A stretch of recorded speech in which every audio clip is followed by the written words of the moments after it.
रौनक के अवतार में एक मरतबा फिर आप सभी को खुश आमदीद। और आज का जो टॉपिक है वो है ज़कात के हवाले से। हमने बड़े अच्छे से जाना कि ज़कात क्या है और ज़कात किन पर फ़र्ज़ है, किन को देनी चाहिए, और ये बात एक वाज़े कर दी मुफ्ती साहब ने कि अपने घर से ही चैरिटी शुरू होनी चाहिए। आप सबसे पहले अपने बहन भाइयों को देखें, अपने करीबी रिश्तेदारों को देखें, जो डिज़र्विंग हैं, अंडर प्रिविलेज्ड हैं, या आप समझते हैं कि हाँ ये वो लोग हैं जिनको कहा जाता है कि सफ़ेद पोश लोग, आप उनको ज़कात दें।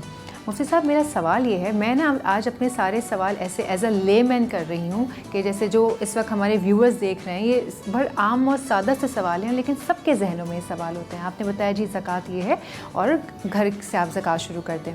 अब जैसे कि मेरे पास सोना है तो क्या उस पर भी ज़कात फ़र्ज़ होगी? गाड़ी अलग से अगर मैंने रखी हुई है तो मुझे गाड़ी पर भी ज़कात देनी है?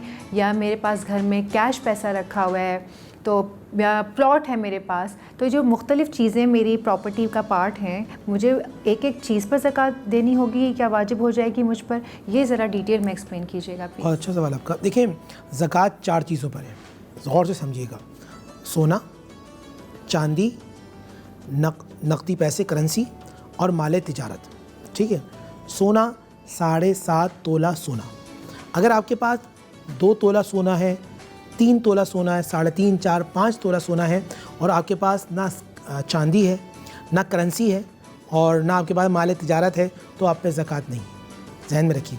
मगर आपके पास 3-4 तोला सोना है, मगर चांदी का भी कोई सेट है और कुछ पैसे हैं आपके पास, अब ये 3 जिन्स हो गई, अब आप पे ज़कात होगी। और आप सबको, यानी कि ये सारी रकम जो है 52.5 तोला चांदी के निसाब से ज़ायद है। तो आप कैलकुलेट करेंगे, 40 से इसको डिवाइड करेंगे, जो रकम आएगी उससे आप ज़कात दे देंगे। माल तिजारत, आपने एक प्लॉट लिया इस नीयत के साथ कि मैं बाद में घर बनाऊंगा, आपने गाड़ी ली, 1 ली, 2 ली, 3 ली, इस नीयत से कि मैं इस्तेमाल करूंगा, उस पर ज़कात नहीं है। ये गौर से समझिएगा। जो आपके गाड़ी पे ज़कात नहीं है? जी बिल्कुल नहीं है। आपने ऐसी गाड़ी इस्तेमाल, आपके इस्तेमाल में 1 है, 2 हैं, 3 हैं, 4 हैं, पहली बात इतनी ज़्यादा होनी चाहिए, लेकिन अगर आपके इस्तेमाल में है तो उन पर ज़कात नहीं है। हाँ, आपके पास एक गाड़ी है, मगर इस नीयत से लिए कि आप उसे बेचेंगे, प्रॉफिट रखेंगे, 50,000 लाख रुपये फिर आगे निकाल देंगे, उस पर अगर वो 1 साल ज़कात होती है हौलाने हौल, यानी 1 साल गुजरने के बाद आप पे ज़कात वाजिब हो जाएगी।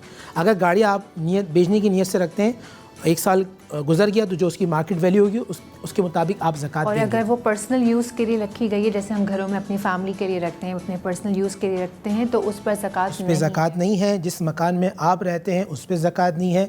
आपने एक ऐसा मकान लिया जो आपने किराए पे चढ़ा दिया, उस मकान पे ज़कात नहीं है, बल्कि उस किराए का जो पैसा आएगा, अगर वो आपके पास रहता है और 1 साल में जो आपकी ज़कात बनती है उस पैसे पर ज़कात हो। मतलब कि जो हम बिज़नेस या ट्रेडिंग जनरेट कर रहे हैं उस पैसे पर ज़कात हुई, इसका ये मतलब है ना। जो चीज़ प्रॉपर्टी है उस पर ज़कात नहीं है, लेकिन अगर आप कोई चीज़ बेचने की नीयत रखते हैं कि हाँ इससे बेचूंगा तो इतने पैसे मुझे हासिल हो जाएंगे, तो ये ट्रेडिंग या जी ट्रेडिंग। अब मिसाल के तौर पर आपके पास कारखाना है, फैक्ट्री के मालिक हैं आप, उसमें जो मशीन लगी ना, उस मशीन पर ज़कात नहीं है। जो ख़ाम माल होगा, ये रॉ मटेरियल होगा, उस पर ज़कात होगी। जो ख़ाम माल पड़ा हुआ है, जिससे आपकी जो प्रोडक्शन निकलेगी, प्रोडक्शन मौजूद है, माल मौजूद है, ख़ाम माल मौजूद है, उन सबको मिलाकर जो पैसे बनेंगे उस पर ज़कात होगी।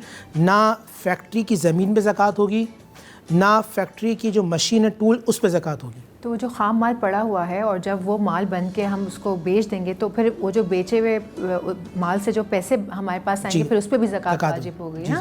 मतलब इसी तरीके से होगा। ये जो बहुत अच्छी आपने समझाया। तो ख़वातीन पे भी ज़कात वाजिब होती है? जो घर पे जो गार्डियन होता है हमारे, या तो वालिद साहब होते हैं, या बड़ा भाई होता है, या शौहर होते हैं, या फिर उनके ऊपर होता है कि वो औरतों की मतलब उनके लिए ज़कात देंगे, ये या औरतें अपनी ज़कात खुद भी दे सकती हैं? देखिए, मैं पहले आपको हदीस बयान करता हूँ, उसके बाद फिर इसका जवाब देता हूँ। नबी अलैहिस्सलाम ने देखा कि कुछ ख़वातीन को वो सोने के कंगन पहनी हुई।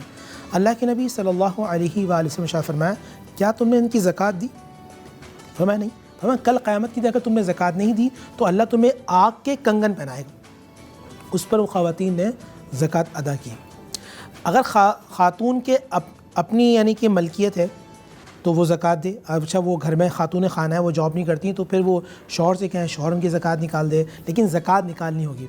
अगर आपके पास पैसा नहीं हो, 7.5 तोला वो क्या कहते हैं कंगन है, सोना है, सेट बने हुए, तो फिर उसको बेच कर زکوٰۃ ادا کرنی ہوگی, زکوٰۃ دینی ہوگی. اچھا, مطلب جو عورتوں کے پاس جو سونا ہے جو ان کے زیر استعمال ہے اس کے اوپر زکوٰۃ واجب ہے؟ زیر استعمال ہے یا رکھا ہوا ہے سونا, یا رکھا ہوا ہے, اس پہ اگر 7.5 تولہ سونے سے زیادہ ہے, یعنی کہ قیمت اس کی آپ کو دیں گے. اگر وہ 2 تولہ ہے, 3 تولہ ہے اور آپ کے پاس کوئی پیسہ نہیں ہے, کرنسی نہیں ہے, کوئی چاندی نہیں ہے, کوئی مال تجارت نہیں ہے, پھر زکوٰۃ نہیں ہوگی.